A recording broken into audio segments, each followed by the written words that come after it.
ಮಾಡಬೇಕು ಮತ್ತು ಲಿಂಗ ಪೂಜೆ ಮಾಡೋದನ್ನು ಕೂಡ ಬಹಳ ಸೈಂಟಿಫಿಕ್ ಆಗಿದೆ ಅಂತಕ್ಕಂಥದ್ದನ್ನು ಕೂಡ ನಮ್ಮ ಮುಂದಿನ ಪೀಳಿಗೆಗೆ ನಾವು ಹೇಳಬೇಕಾಗಿದೆ. ನಮ್ಮ ಉಪನ್ಯಾಸಕರು ಹೇಳಿದರು, ಸುಪ್ರಭಾತದ ಸಮಯದಲ್ಲಿ ಅರ್ತಿಯಿಂದ ಲಿಂಗವು ಪೂಜಿಸಿದರೆ ತಪ್ಪುವುದು ಅಪಮೃತ್ಯ ಕಾಲ ಕರ್ಮಗಳಯ್ಯ, ಲಿಂಗ ಪೂಜೆಯ ಮಾಟ ದುರಿತ ಬಂಧನ ದೂಟ, ಶಂಭುವೇ ನಿಮ್ಮ ನೋಟ ಹಿರಿಹಿಂಗದ ಕಣ್ಪೀಠ, ಸದಾ ಸನ್ನಿಹಿತನಾಗಿ ನಂಬುವುದು ಶರಣೆಂಬುವುದು ಜಗಂಬಾರ್ಚನೆಯ ಮಾಟ ಕೂಡಲ ಸಂಗನ ಕೂಟ. ಅಂದರೆ ಭಾಳ ಸ್ಪಷ್ಟವಾಗಿ ಹೇಳಿದ್ದಾರೆ. ಏನಂತಂದರೆ, ಮುಂಜಾನೆ ನೀವು ಲಿಂಗಾರ್ಚನೆ ಮಾಡಿದರೆ ನಿಮಗೆ ಭಾಳಷ್ಟು ಇದರಿಂದ ಲಾಭ ಆಗ್ತದೆ ಅಂತೇಳಿ. ಹಾಗಾಗಿ ಇವತ್ತು ನಾವು ನಮ್ಮ ಮಕ್ಕಳಿಗೆ ಲಿಂಗ ಪೂಜೆ ಮಾಡೋದನ್ನು ಕಲಿಸ್ಬೇಕಾಗಿದೆ. ಲಿಂಗ ಪೂಜೆ ಮಾಡೋದ್ರಿಂದ ಅವ್ರ ಮನಸ್ಸು ಶಾಂತ ಆಗಿರ್ತದೆ.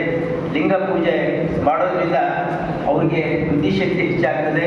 ಲಿಂಗ ಪೂಜೆ ಮಾಡೋದ್ರಿಂದ ಅವರ ವಿವೇಕ ಹೆಚ್ಚಾಗ್ತದೆ. ಲಿಂಗ ಪೂಜೆ ಮಾಡೋದ್ರಿಂದ ಅವರ ತಾಳ್ಮೆ ಶಕ್ತಿ ಹೆಚ್ಚಾಗ್ತದೆ. ಲಿಂಗ ಪೂಜೆ ಮಾಡೋದ್ರಿಂದ ಅವರಿಗೆ ಬೇರೆಯವರನ್ನು ಪ್ರೀತಿ ಅನುಕರಣೆಯಿಂದ ಕಾಣಲಿಕ್ಕೆ ಸಾಧ್ಯ ಆಗ್ತದೆ. ಹಾಗಾಗಿ ಲಿಂಗ ಪೂಜೆ ಬಹಳ ಮುಖ್ಯ.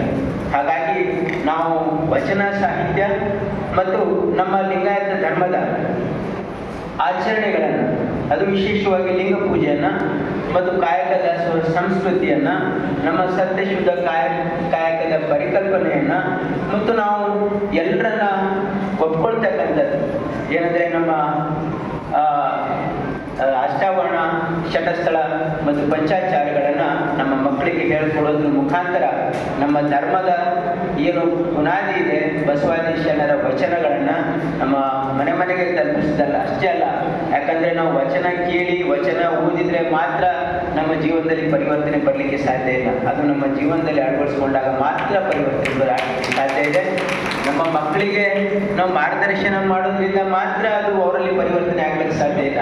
ನಾವು ತಂದೆ ತಾಯಿ ಆದವರು ನಮ್ಮ ನಡೆ ನುಡಿಯಲ್ಲಿ ಬಸವ ತತ್ವ ಇದ್ರೆ ಮಕ್ಕಳು ಅದನ್ನು ನೋಡಿ ಕಲಿತಾರೆ. ಯಾಕಂದ್ರೆ ಧರ್ಮ ಪ್ರಚಾರದಿಂದ ಇವತ್ತು ಜನರು ಪ್ರೇರಿತ ಆಗೋದಿಲ್ಲ. ಧರ್ಮ ಯಾವಾಗ ಅಪ್ರಜ್ವಲಿತ ಆಗ್ತದಂದ್ರೆ ದೊಡ್ಡ ಸ್ಥಾನದಲ್ಲಿ ಇರ್ತಕ್ಕಂಥ ಜನರು ಆ ರೀತಿ ನಡ್ಕೊಂಡಾಗ ಜನರು ನೋಡಿ ಪ್ರೇರಣೆಯನ್ನು ಪಡಲಿಕ್ಕೆ ಸಾಧ್ಯ ಇದೆ. ಅದಕ್ಕೆ ಮೊದಲು ನಾವು ನಮ್ಮ ನಡೆ ಮತ್ತು ನುಡಿಯನ್ನು ಶುದ್ಧವಾಗಿ ಸರಿಯಾದ ಮಾರ್ಗದಲ್ಲಿದ್ದರೆ ನಮ್ಮ ಮಕ್ಕಳು ಅದರಿಂದ ಪ್ರೇರಣೆಯನ್ನು ಪಡಲಿಕ್ಕೆ ಸಾಧ್ಯ ಇದೆ ಅಂತಕ್ಕಂಥ ಮಾತನ್ನು ಹೇಳಿ ನಮ್ಮೆಲ್ಲರೂ ಮುಂದೆ ಸರಿ ಮಾಡಿ.